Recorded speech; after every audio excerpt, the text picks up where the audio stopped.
What's going on, guys? John here from The Real Talk with Rama from Rama Screen. What's up, Rama? How are you? Good, my friend. Thank you for having me. And today, like the title of the video suggests, we're going to be talking all things spoilers of Ant-Man and the Wasp. Rama was gracious enough to invite me to the press screening for it, so we got to see it. We had a pretty good time before the movie. So, Ant-Man and the Wasp, again, spoiler review.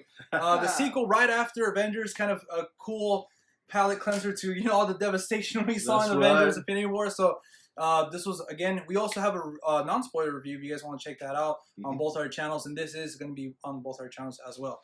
So with all that out of the way, yeah, this was a perfect movie right after Avengers. It was a great sequel, like, we both discussed. So, spoilers, what are we going to... Well, yeah, if you don't mind, let me just ask you this. I think it's so cool that they're so oblivious to the events in Avengers Infinity War. Like, it's happening over there, and they're just doing their own thing here. They're doing their own thing, like, you know what? Maybe I should go help Cap and, over there in Wakanda. Like, like they know nothing about what's going on.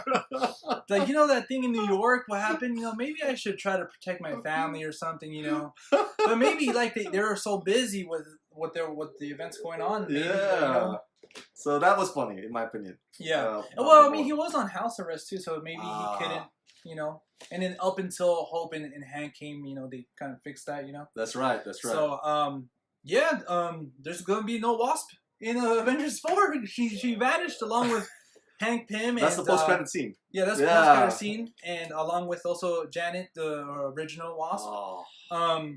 I really like that scene because, like, I feel like we knew it was coming. We also said, before the film, I did a little Instagram live thing. Yes. We kind of predicted the Wasp was going to get evaporated. We've seen Ant-Man in some of the pictures. But yeah, Hank Pym too, and also the Wasp's mom. And did you think that they would, like, do something different, like maybe kind of mislead us? Oh, like even Ant-Man got evaporated too or something. Oh, well, I didn't expect it to be 3. Yeah. I thought it would be like either 1 or 2 people. Yeah. 1 person or 2 people.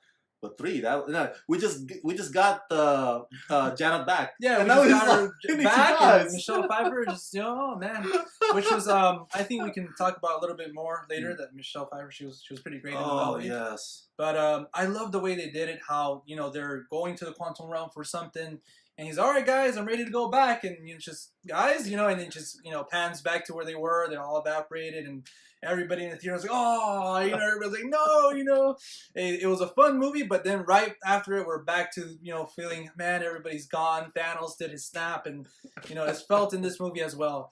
And even at the end, it says, Ant-Man and the Wasp will return, ? Yes. Like, really? Did you guys really have to add that question mark? God damn it, Marvel. But what do you think about all that stuff, man? Yeah, I think it's a nice play with a question mark because now we don't know, because that would like play with our emotions as fans. It's like, oh, is she gonna return or not? It's like we know that he's still around. So and even how is he gonna get back from the quantum realm to the real life? He's stuck there. So that's another mystery that's gonna be solved. Yeah.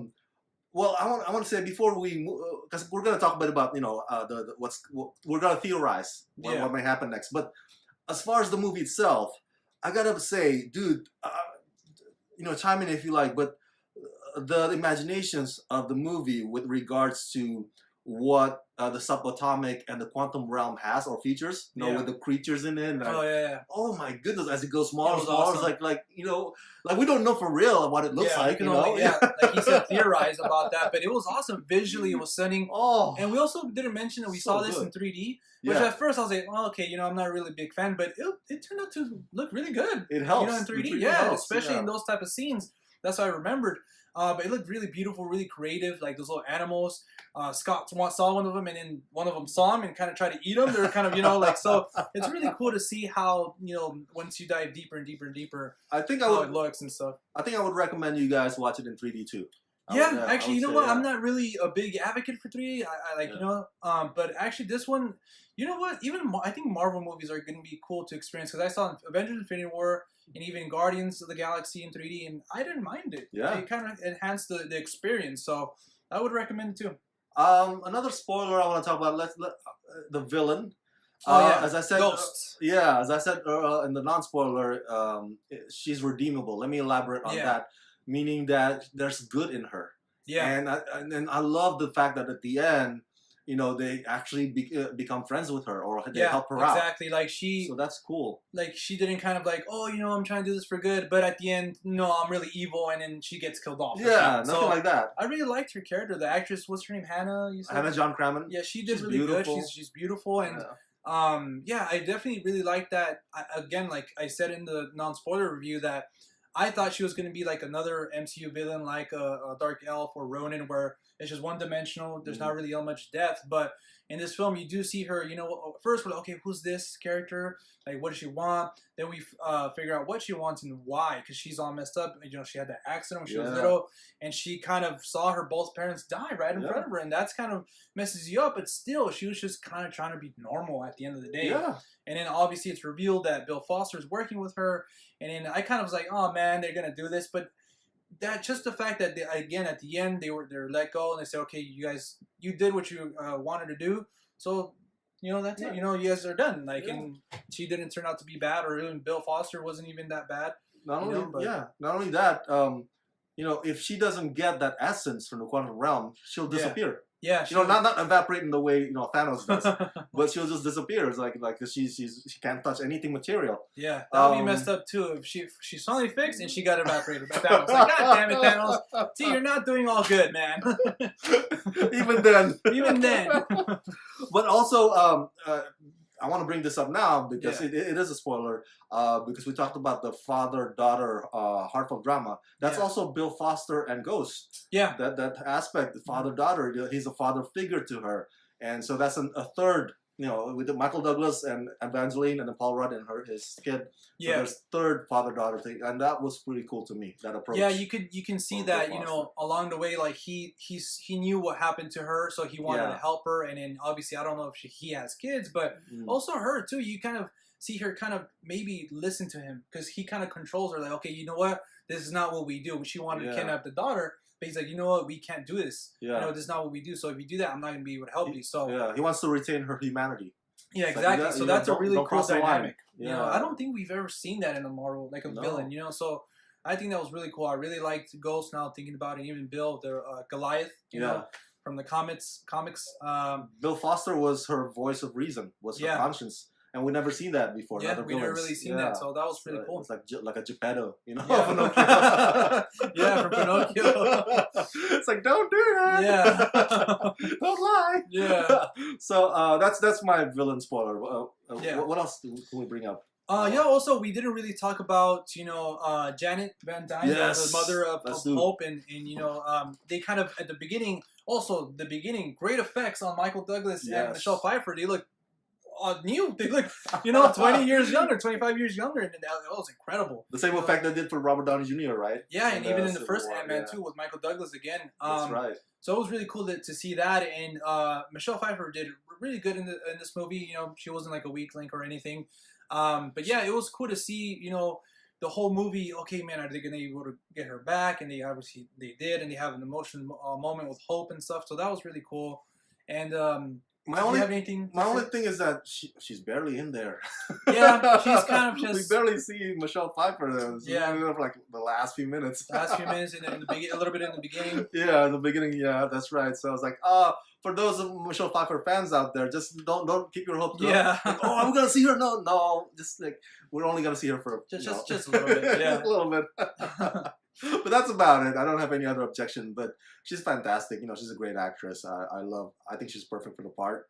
Yeah. And she has that motherly role too, not just to Hope, but also to Ghost. There's that moment, you know. Where she kind of like fixes her and stuff. So. Exactly. Well, that was very touching as well. That's gonna be interesting if that comes into play in the future, because looks like she was telling Hank, like, oh, this place like evolved me, because she could still do that outside the quantum realm. So she has powers now. She has powers, you know? So that's going to be pretty cool.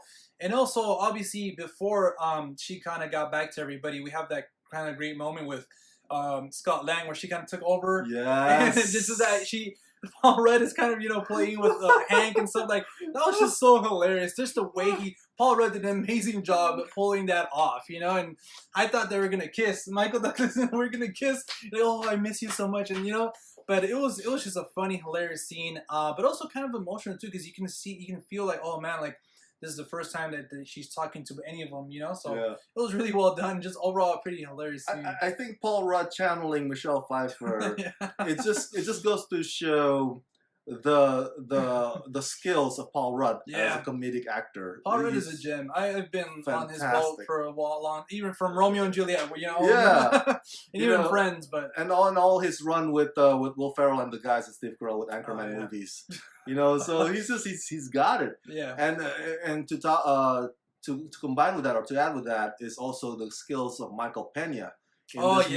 Oh, they really. I'm glad that this movie gave him more screen time. Yeah, they gave him a little bit more bigger role in what to do, and even the other two friends too. Like in the last part, they kind of have something to play, but Michael Pena a little bit more, and they played on that same scene that they had in the first one where he kind of he does the storytelling, the truth serum. That was hilarious. He's I guess it is a truth serum at the end. That was so hilarious, but.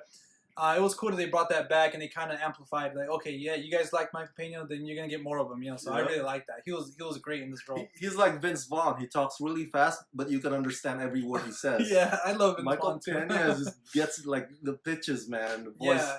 And he's a show stealer in this movie. Definitely. Whenever he's on screen, like, okay, That's cool. it. Like, what is he gonna say this time?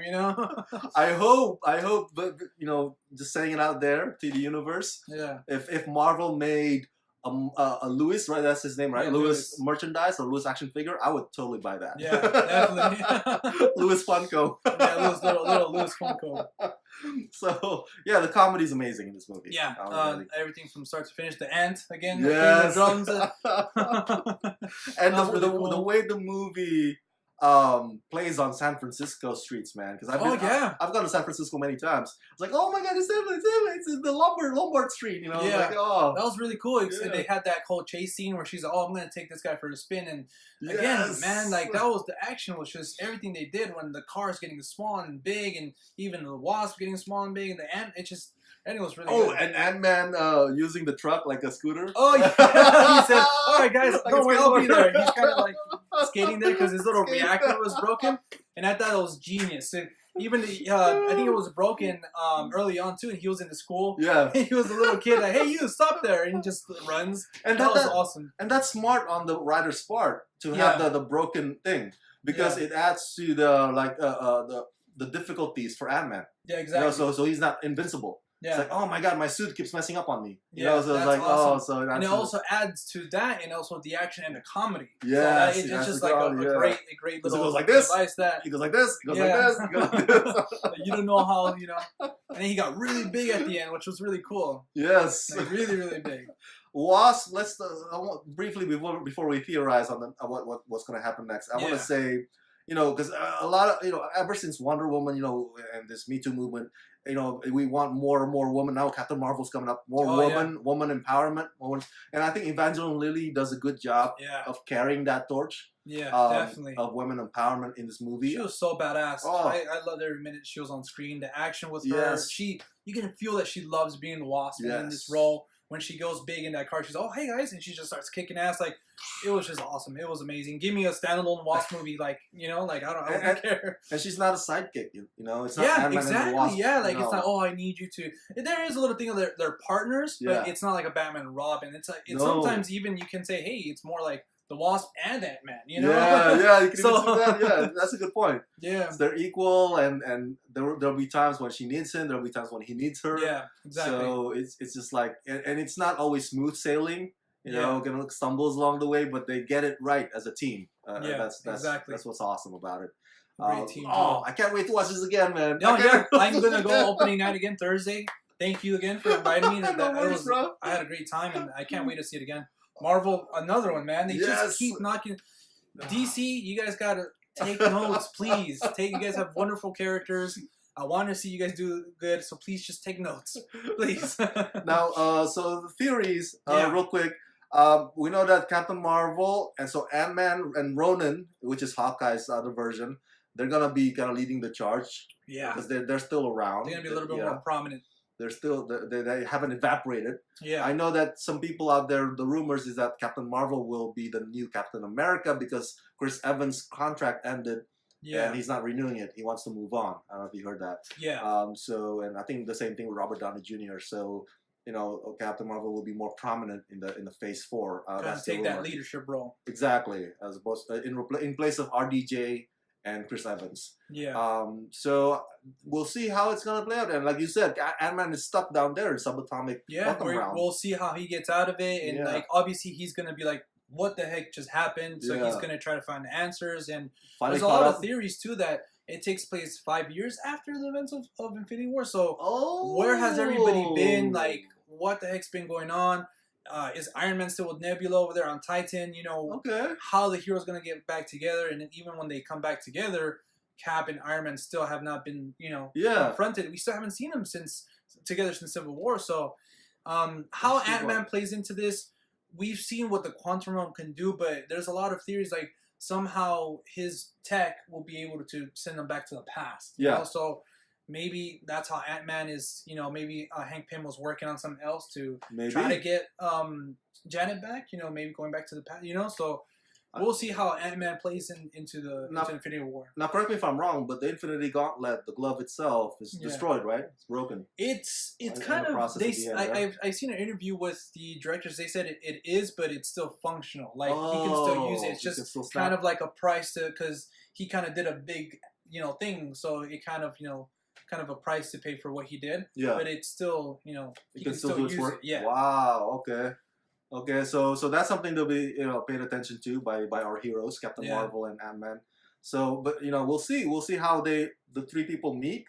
Yeah. And we'll see who else might be joining in. You know, maybe surprises. Yeah. Or, you know. Maybe Avengers 4 will be an excuse for Marvel to bring in new characters. Yeah. That we haven't seen before, or maybe even some of the TV characters, or Agents of S.H.I.E.L.D. or Inhumans. Crossover or something. So we'll see. I mean, obviously we still have Captain Marvel before our, you know, the final installment of this Phase 4 of this first, you know, couple years of the MCU, which is going to be great.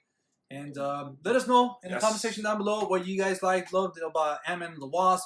You guys agree with us, disagree with us? What are you guys looking forward to? How do you think it's going to connect to Captain Marvel or even Avengers 4?